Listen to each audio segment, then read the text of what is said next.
বিদেশ থেকে ভিক্ষা করে আমাকে আনতে হয়, আর এই চোরের দল আমার দুঃখী মানুষের সর্বনাশ করে বা লুটতরাজ করে খায়।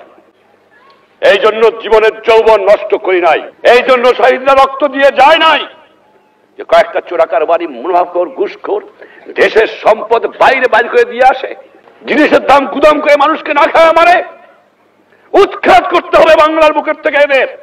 টাকা নাই, পয়সা নাই, চাল নাই, ডাল নাই, রাস্তা নাই, রেলওয়ে ভেঙে দিয়ে গেছে। আপনারা ভালো করে কাজ করেন, ঘুষ খাওয়াটা বন্ধ করেন, দুর্নীতি বন্ধ করেন। দেশে অন্ধ অন্ধ দুর্নীতি ভরে গেছে।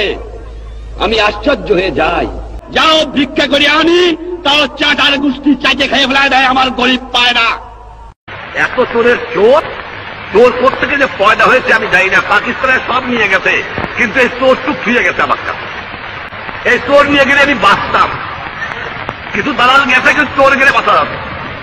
শতকরা 20 জন লোক শিক্ষিত, আমরা শতকরা 20 জন, তার মধ্যে শতকরা 5 জন লোক আমরা বলতে পারি আমরা শিক্ষিত। আজকে একটা কথা প্রশ্ন আমার, এই যে দুর্নীতির কথা বললাম, আমার কৃষক দুর্নীতিবাজ না, আমার শ্রমিক না, তা কে?